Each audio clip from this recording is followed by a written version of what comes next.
The MacBook Air M4 versus the MacBook Pro M1 Max. Which laptop is better in 2026? I'm making this video because I'm going off to college soon and I can't bring my desktop setup with me, especially over 6,000 miles. So I need something I can take anywhere I go that can handle all the tasks I do, such as video editing, photo editing, 3D fashion design, and maybe even gaming. Now the M1 Max can no longer really be purchased brand new, so I had to buy a refurbished one from Amazon. The laptop came in a different box that included a third-party 96-watt adapter and a USB-C cable instead of a MagSafe one. I bought the laptop in excellent condition, which is Amazon's second best condition, and it had no scratches. There were signs of use, like there being a bit of dust and the rubber feet being a little dirty, but I cleaned those up and now the MacBook looks practically brand new. I checked all the ports and they all worked fine. The battery concerned me a little bit with a maximum capacity of 91% with just 58 cycles, but I'll probably just get a battery replacement in the future. Alright, let's compare the two. The M4 was $1,150 while the M1 Max was $1,390. It's a $240 difference, but is it worth it? The M1 Max has a bigger screen, same amount of CPU cores, more GPU cores,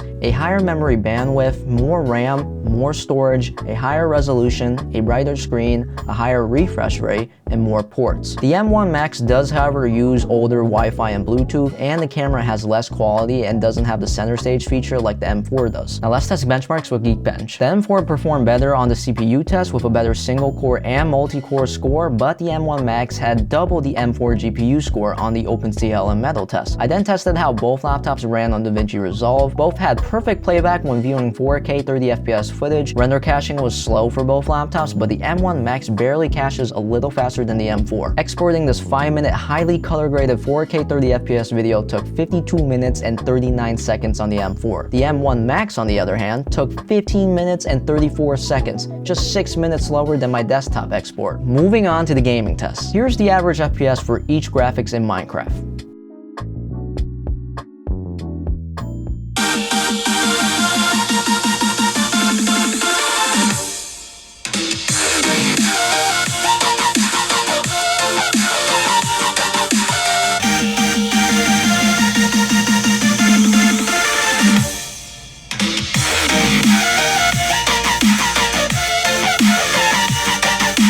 And finally, for battery usage, the M1 Max does use more power than the M4 because of the extra GPU cores and memory bandwidth. Still, when the M1 Max is used just for general use, it can last around 8 to 12 hours. Otherwise, for heavier tasks, it can last around 4 to 8 hours. At least that's what I heard. I've made my decision and have decided to return the MacBook Air M4 and keep the MacBook Pro M1 Max instead. If I got any facts wrong or left some information out, please leave a comment. In the meantime, I'm gonna go play with my new laptop.